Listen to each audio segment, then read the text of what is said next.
Newspapers with Nicholas Rushworth. Hi there, Nick. Hi to you, Catherine. And we're going to start off with Aujourd'hui-en-France, Le Parisien.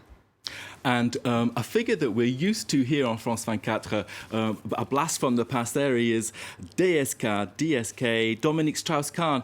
We know him, of course, for the 2011 episode in that hotel in New York. And he's back on the front page of Le Parisien-Aujourd'hui-en-France, explaining himself about a nasty episode, another one, Catherine, can you believe it, that concerns the suicide of his business partner, Thierry Lane, 10 days ago. And this is all to do with his involvement in a Luxembourg-based bank. Dominique Strauss-Kahn was actually in charge of starting up a hedge fund worth a whopping, get this, Catherine, €1.5 billion. The partner committed suicide, fell off a building in Tel Aviv, 3 days after Dominique Strauss-Kahn quit his job as chairman of that company. And so what's he actually telling the newspapers then? Well, yeah, the headline there, he explains himself. He says, well, I'm a non-executive chairman. I was a non-executive chairman. And he adds that, well, I was in a disagreement about debt strategy for the company and bowed out in a normal way.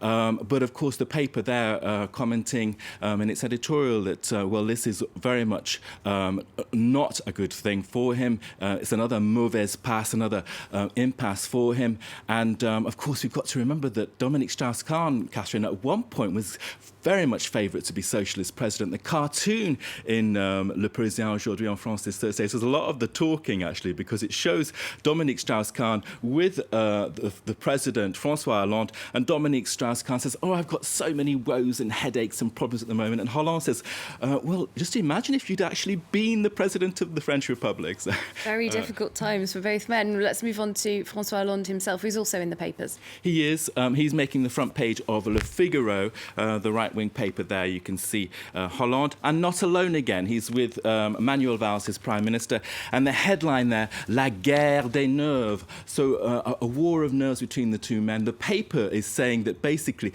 they are diametrically opposed in terms of temperament. What we've got here is Valls speaking more and more as if he is president, and Hollande getting very irritated by that. And of course, apparently, according to Le Figaro, which is very right-wing and against the socialists, saying that both men irritate each other furiously. It's not nice to be upstaged, is it? Especially when you're president of France. Let's go to more serious stuff, this time inside the newspaper Le Figaro, which in page 9 has an article about this whole imbroglio concerning a delivery of 2 warships to Russia. Of course, the Ukraine crisis is going on. There are compliance requirements for EU governments in terms of the sanctions on Russia. There you can see that story saying that the Vladivostok vessel there you can see in Saint-Nazaire is ready to be delivered.